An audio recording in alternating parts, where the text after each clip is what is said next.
José, Jesús, María y José, en ustedes contemplamos el esplendor del amor verdadero. A ustedes nos dirigimos con fe. Jesús, María y José, Jesús, María y José, en ustedes contemplamos el esplendor del amor verdadero. A ustedes nos dirigimos con fe. Santa Familia de Nazaret, hagan nuestras familias lugares de comunión y oración, escuelas del Evangelio. Bueno, amigos queridos, ¿cómo están? Qué gusto estar de nuevo en sus hogares compartiendo con ustedes. Este es su programa, La Familia Santuario de la Vida. Bienvenidos sean todos. Y como siempre me acompaña Francisco. Bienvenido. Gracias, Viole. Qué alegría estar de nuevo compartiendo. Así es un gusto volver a compartir contigo y con todos nuestros televidentes, muchos ya de años, otros quizás recientes, y alguien casualmente va a ver el programa. Y queremos pasar con ustedes un rato agradable hablando justamente del tema que hemos preparado. Muy interesante, Francisco. Creo que tenemos un tema, como siempre, cada semana, compartiendo con ustedes temas de mucho crecimiento y de mucho interés para nosotros los católicos. Y hoy vamos a estar compartiendo el mensaje del Santo Padre Francisco en la celebración número 52 de la Jornada Mundial de la Paz, que fue dada el 1 de enero, Francisco, de este año, ¿verdad? Así es, Viole, y es un tema muy, pero muy importante. El Santo Padre escogió para esta jornada mundial, nos lo contó en diciembre, pero sale el documento oficial para ser presentado al mundo el 1 de enero, en la jornada mundial. La buena política está al servicio de la paz. Imagínense un tema tan de actualidad, porque tanto América Latina como en el mundo el proceso o el tema político es muy llamativo, muy importante, muy prioritario y muy cuestionado también. Sí. Entonces, justamente el Santo Padre nos da un tema con bastante enriquecimiento, como un diamante en bruto, digámoslo así, que todavía, a pesar de lo hermoso que está, aún podemos cada uno tomar diferentes aspectos, profundizarlos y que nos sirva a todo el mundo como un mensaje en busca de la paz. El Papa está, como toda jornada mundial, buscando la paz. Es interesante, Francisco, que hay antecedentes sobre la Jornada de la Paz, ¿verdad? ¿Desde qué año se inician las Jornadas de la Paz? Ustedes lo ven ahora en la pantalla. Desde 1968 se inicia la Jornada de la Paz en un contexto de amenaza para el mundo, justamente de la pérdida de paz. Y así, paulatinamente, tanto Pablo VI, Juan Pablo II, Juan Pablo I, Juan Pablo II, Benedicto XVI y ahora el Papa Francisco van a mantener esa tradición que el 1 de enero presentan al mundo un tema sobre la Jornada de la Paz. ¿Se imaginan ustedes 52 temas relacionados con la paz? Esto es algo impresionante, Viole, porque es un tratado de humanidad. La Iglesia es madre y es maestra, y la Iglesia está dando paréntesis, exhortaciones continuas al mundo de por dónde tenemos que conducirnos en busca de la paz. Es famosa la frase de Pablo VI: si quieres la paz, trabaja por la justicia. De hecho, está en el contexto del Vaticano II. Y entonces, este tema de la paz sigue siendo, lógicamente, un tema de actualidad, porque cómo nos cuesta a los seres humanos vivir en paz. Este tratado de la paz está basado siempre en la revelación, o sea, en la palabra de Dios, en el magisterio de la Iglesia y en la tradición, sobre todo insistiendo en el diálogo Iglesia-mundo, que a partir del Concilio Vaticano II tiene una connotación mucho más fuerte, se acentúa ante la necesidad que tiene hoy la Iglesia de dialogar con el mundo y el mundo con la Iglesia. Y usted ve, todos los días estamos recurriendo a realidades temporales, a realidades cotidianas, y la palabra de Dios siempre nos va a iluminar, siempre nos va a dar el qué hacer, el debe ser, y justamente creo que por ahí el Papa nos está iluminando continuamente. Creo que es muy interesante el tema que el Papa ha tocado este 1 de enero, Francisco, que se titula La buena política al servicio de la paz. Claro. Creo que tenemos muchas veces tergiversado el concepto de la política. Creemos que para nosotros la política no es interesante, no tenemos como católicos que trabajar dentro de la política. Entonces, ¿qué pudiéramos compartir sobre la buena política que está al servicio de la paz? ¿Cómo lo podríamos interpretar? Bueno, leyendo el documento, que todo el mundo lo puede bajar en la internet, en la web del Vaticano, ahí lo consigue con el tema de la buena política, está al servicio de la paz 2019. El documento, un poco para contestar tu pregunta, Violet, tiene 7 elementos. Es decir, el Papa aborda el tema de la política para el camino a la paz, para una buena vida de paz en 7 elementos. Usted los ve ahora. Hay un logotipo de la jornada que está a la derecha del mensaje del Santo Padre, que podemos interpretarlo. El mundo, la paz, el espíritu, todos los elementos que nos llevan a la paz. Y entonces dice, primero la paz está en casa, es el primer elemento. Después va a hablar que hay el desafío de una buena política. Ante la problemática mundial, ante la dificultad de la toma de decisiones adecuadas para el bien común, entonces hay un desafío para establecer una buena política. El tercer elemento es que vincula la caridad con virtudes humanas, para que la política esté al servicio de los derechos humanos y al servicio de la paz. Es decir, sin caridad y sin virtudes humanas, y creo que este es el núcleo del documento, no podríamos tener una buena política. Luego va a mencionar las sombras del problema político en el mundo, o sea, los vicios, va a llamar él, de la política, porque para nadie es ninguna noticia novedosa que se cae fácilmente la línea divisoria entre una buena y una mala política, es bastante tenue, y fácilmente alguien que promete algo puede estar incumpliendo en un tiempo sin darse cuenta, o muchas veces ya no interesa porque hay otras cosas de fondo. Luego va a hablar de la buena política, tiene que ser promovida con la participación de los jóvenes. Esto es importante, y confiar en el otro. Y el Papa va a resaltar a la juventud porque es justamente quien en poco tiempo va a estar gobernando el mundo. De hecho, este año empieza también con la Jornada Mundial de la Juventud, donde creo el Papa también va a insistir en toda esta temática del papel y la participación del joven en la sociedad.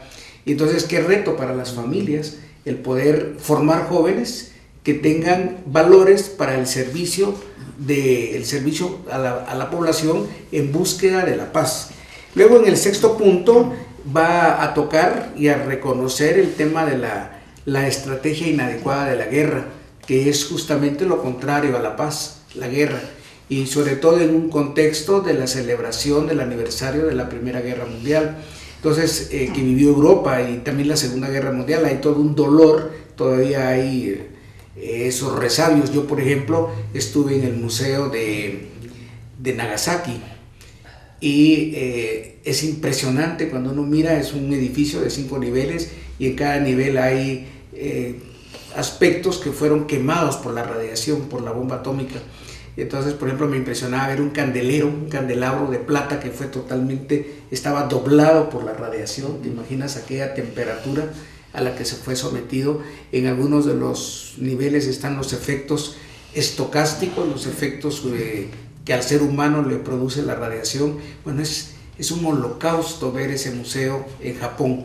Entonces, y lo mismo quien va a Auschwitz o quien va a ver cualquier resabio de las confrontaciones mundiales, uno no quisiera volver a vivir eso como humanidad. Por eso el Papa dice no a la guerra ni a la estrategia del miedo.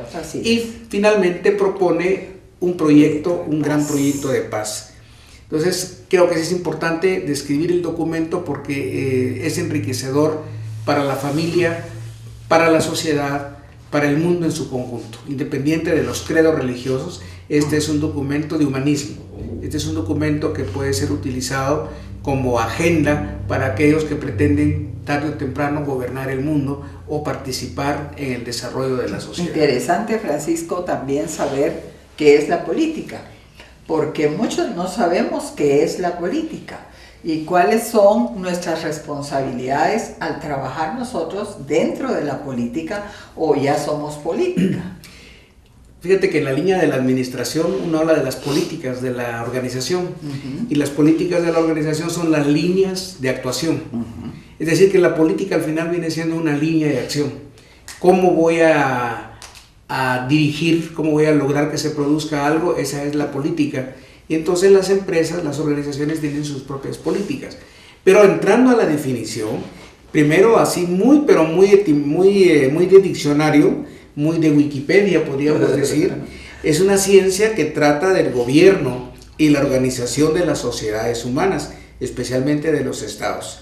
Entonces, es gobernar, es estructurar de alguna manera la sociedad humana. Eso, digamos, al estructurar y al organizarse la sociedad se necesita ver cómo va a funcionar esa sociedad ya organizada. El ser humano, desde que empieza a hacer cultura, a transformar la materia, lo primero que se da cuenta es de que necesita organizarse. Y entonces aparece la primera estructuración y la organización social. Al principio son nómadas, luego son agricultores, y cada uno de esas circunstancias obliga a una forma de acción. No era lo mismo enfrentarse los primeros humanos a un animal grande al que tenían que uno solo no lo podía vencer, necesitaba la horda, la tribu necesitaba organizarse, y de esa manera puede sobrevivir la raza humana. Es decir, que siempre ha habido organización, siempre ha habido de alguna manera una estructuración social. Entonces eso, lo que está atrás es la polis, la política, ¿verdad? La ciudad. El trabajo de la política. Y en la segunda visión leen ustedes que es actividad de los que gobiernan o aspiran a gobernar los asuntos que afectan a la sociedad o a un país. Entonces, la democracia en la que vivimos, que también viene de esa misma organización social, sobre todo la griega y del mundo antiguo, va a hablar de un periodo de gobierno que va a ser entregado cada cierto tiempo a otros. Una alternancia que permite que todo mundo que tenemos diferentes maneras de ver y de actuar, podamos contribuir desde nuestra ideología, desde nuestras visiones, a la organización y al desarrollo de la sociedad. Entonces, al final, vuelvo a la definición, es la forma de conducir las acciones. Por eso tenemos ahí también un círculo amarillo que nos indica qué aspectos integran la política, ¿verdad? Como lo dice el gobierno, los cambios, la economía, los partidos, el poder, acuerdos o tratos. Es interesante esto. Todo esto son los elementos, las aristas de la política. ¿Por qué lo mencionamos? Porque los católicos, los cristianos, a veces tenemos como ciertos prejuicios para la política. Yo diría, en nuestro país tenemos desencantos. Estamos muy decepcionados porque vemos que se repite la alternancia, pero que los grandes problemas cuesta resolverlos, son muy complejos, son demasiado grandes para muy poco tiempo, y más cuando la política no es adecuada. Por eso decimos, Francisco, que la actividad política no puede ser despreciada. Cuando hablamos ante todo de laicos católicos comprometidos, los laicos tenemos que trabajar por el bien común. No podemos decir la política no sirve, en la política los católicos no podemos participar, esto es únicamente para otro tipo de personas. Y sobre todo las iglesias cristianas, las sectas, el protestantismo, ellos incluso, bueno, hoy en nuestro país hay ejemplos interesantes, pero la mayor parte procuran no mezclarse en política, al menos aparentemente. Sin embargo, vea lo que dice el documento de Puebla. El documento de Puebla es la tercera conferencia episcopal latinoamericana que se celebró en Puebla de Los Ángeles, en México, en mayo de 1979. Fue la primera vez que San Juan Pablo II visitó América Latina, y en el seminario palafoxiano inauguró justamente esta conferencia que pues muchos la vivimos externamente con una gran alegría, porque era como un grito de esperanza después de Medellín, después de Río de Janeiro, y la evangelización de alguna manera en Puebla cobró un aterrizaje importante en América Latina. Y entonces miren lo que dice el documento de Puebla en el 514: la fe cristiana no desprecia la actividad política, por el contrario, la valoriza y la tiene en alta estima. De ahí entonces surge que podamos decir, como usted lee ahí, que en la misma diapositiva, laicos por el bien común. Es decir, que lejos de despreciar la política, ojalá tuviéramos más laicos que valoraran la política y que pudieran comprometerse en ella, independiente del partidismo, porque a veces confundimos también, Viole, los partidos políticos con la política. Los partidos políticos solo son el vehículo, el instrumento, y que a veces cuando se degenera se vuelve politiquería, es decir, se pierde el verdadero sentido de una política que es como el arte de gobernar adecuadamente. Por eso es interesante cuando dice desilusionados o indiferentes. Muchos son los laicos católicos, por no decir la mayoría, que miran la actividad política de costado y con ciertos prejuicios. Por lo que hablábamos. Sí, no podemos ver la política de lado, sino al contrario, creo que tenemos que enfrentarla o afrontarla para un bien común. Y cuestionarla desde el magisterio, desde la tradición, desde la propia revelación. Y esta sería la tarea en familia. Es decir, papás que están actualizados, que saben qué está pasando, y aunque tengan una ideología política, yo creo que es el momento que tienen que iluminar a la familia, a sus hijos, a la propia sociedad. Por eso San Juan Pablo II describía la política como una multiforme y variada acción económica, social, legislativa, administrativa y cultural, destinada a promover orgánicamente el bien común. Eso lo decía en Christi Fidelis Laici, número 42. En esta exhortación, en esta encíclica a los laicos, en el numeral 42 nos está diciendo todas las aristas que tiene la política, pero que todas están orientadas al bien común. Sí. Es decir, una política que no busque el desarrollo humano, que no busque el bienestar humano, que no busque el bien común, estaría fuera de lugar y sería pues regresar entonces a visiones más primitivas de la sociedad humana.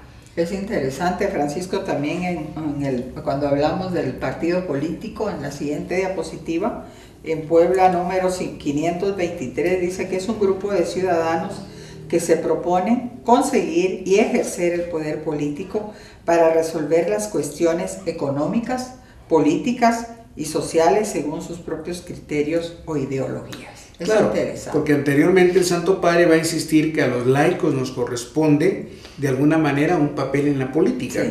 Dice, los fieles laicos de ningún modo pueden abdicar de la participación en política. Todos y cada uno tienen el derecho y el deber de participar en la vida política, si bien con diversidad y complementariedad de formas, niveles, tareas y responsabilidades. A la mayoría nos va a tocar solamente emitir un voto, pero eso ya es una participación plena. Pues hay la necesidad que cada vez el voto sea lo más razonado, lo más reflexionado que se pueda, y desde nuestra visión cristiana del bien común, del bien de los demás, del bien del hermano, que no sea solamente egocéntrica como nos ocurre muchas veces, y lo mencionaremos en los vicios de la política. Y entonces, justamente lo que mencionabas, el partido político, en el lado derecho dice los cristianos que se sienten llamados al compromiso político como una exigencia de su bautismo. O sea, no es porque se me ocurrió, es que mi bautismo me lo exige. Encuentran en la enseñanza social de la Iglesia los criterios adecuados a la luz de la visión cristiana del hombre. Puebla 525. Aquí tiene que entrar la antropología cristiana. El hombre creado a la imagen y semejanza de Dios, el hombre que es cuerpo, alma y espíritu, el hombre que está aquí de paso para llegar un día a la trascendencia. Por tanto, o le damos el bien o el hombre se hunde, o el hombre se llena de cielo o se llena de cieno. Es decir, la visión social de la Iglesia es muy clara. Mire, no hay ninguna organización humana que tenga tantos tratados, que tenga tanta doctrina y tanta experiencia, porque decía muy bien San Juan 23, la Iglesia es experta en humanidad. Así es, madre y maestra. Es madre y maestra. Entonces, ahí tenemos los elementos para no perdernos. Lástima que los cristianos, que los católicos, no siempre estamos formados en la doctrina social de la Iglesia y nos quedamos solamente circulando dentro de la política parroquial o dentro de la política grupal, cuando mucho, pero no damos el salto a una mejor actuación a un nivel más social. Es increíble cómo inicia Francisco, el Papa Francisco, este mensaje sobre la paz a esta casa. ese sentido cuando compartíamos contigo hace unos días el primer numeral pasa a esta casa. Es maravilloso poderlo entender así. Jesús, al enviar a sus discípulos en misión, les dijo: cuando entréis en una casa, decid primero la paz a esta casa. Y si allí hay gente de paz, descansará sobre ellos vuestra paz. Si no, regresará o volverá a nosotros. Qué hermoso. Lucas 10, 5, 6. Este criterio bíblico, este criterio de la palabra de Dios es fundamental en la misión evangelizadora. Y se nos olvida, cuando hemos ido a evangelizar muchas veces se nos olvida que lo primero que hay que hacer al tocar la puerta o tocar el timbre es la paz sea para esta casa. Pero el Papa no solo se queda en esa mención bíblica, sino miren cómo profundiza. Hermoso. Y entonces la casa mencionada por Jesús es, en primer lugar, cada familia, nuestras familias, cada comunidad, cada país, cada continente. Y en cada una de estas circunstancias concretas hay características propias con su propia historia. Es decir, tu familia, mi familia tienen una historia. Tenemos una genealogía, un árbol genealógico, ancestros. En 300 años hay 4.850 ancestros en cada familia. Es decir, tenemos una larga historia y donde seguro hay realidades que son totalmente diferentes a otras. Bueno, cada una de nuestras familias tiene que tener esa paz. Es lo primero que va a decir. Sobre todo, cada persona sin distinción ni discriminación. Muchas veces tendemos a discriminar a las personas, Francisco, a disminuirlas, a desvalorizarlas, a tratarlas mal, a humillarlas. Bueno, la historia nuestra de continente y de país es una historia de exclusión. Así es. Y de exclusión social.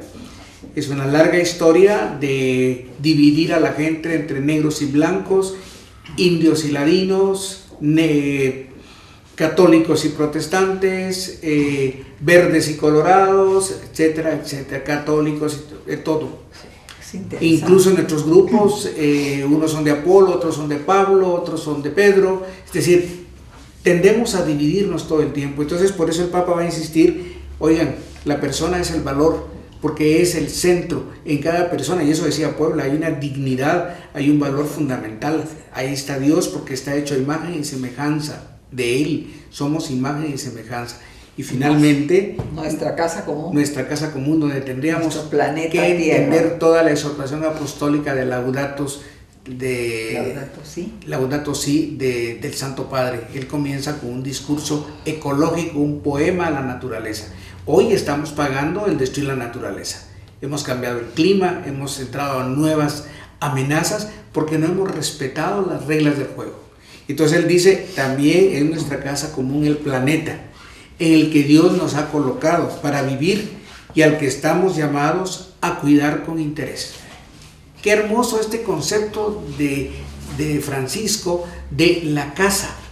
Porque la paz en esta casa no es solo la paz interior de mi corazón, que es fundamental, la paz interior de nuestra vida de pareja, la paz fundamental de nuestra familia, sino también la paz de la vecindad, del barrio, de la aldea, de la zona donde vivimos. De nuestra familia extendida. De la familia extendida, obviamente, de nuestro departamento, de nuestro país, de nuestra subregión, de nuestra región, en este caso americana, de nuestro planeta, de nuestro sistema solar, de nuestra Vía Láctea y quién sabe de cuántos universos. Es decir, del micro al macro, todo es nuestra casa y tenemos que traer a ella la paz. Aquí está el fundamento ontológico, fundamental, filosófico de la Carta de Paz. Por eso el Shalom, la paz sea con vosotros de Jesús, es el primer elemento fundamental. Eso deseamos para tu familia, eso deseamos para nuestra familia, y que esta exhortación que hemos iniciado hoy de una buena política hacia la paz, como camino hacia la paz, empiece por la paz interna. Queremos orar, Francisco, Muy porque inclinamos nuestras cabezas y queremos dar gracias al Señor porque Él es nuestra paz. Esa paz que solo viene de Jesús y que el mundo no da.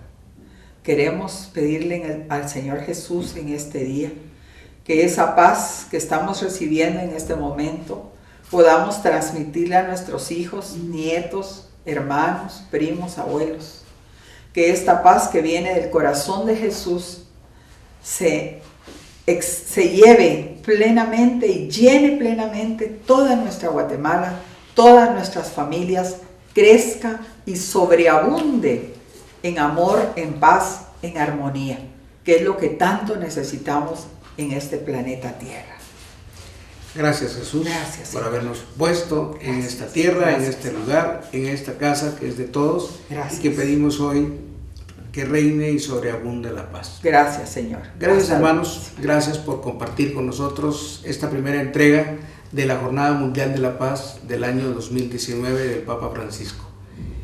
Gracias al canal Jesús TV, a todo el equipo, nuestro querido, a nuestros switcher, a nuestros camarógrafos, a todos los que hacen posible que este programa llegue justamente a su hogar, a su corazón.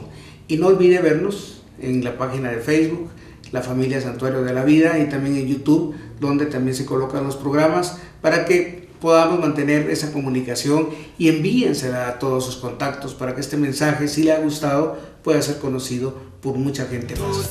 Gracias y hasta una próxima vez. Santa Familia de Nazaret, hagan nuestras familias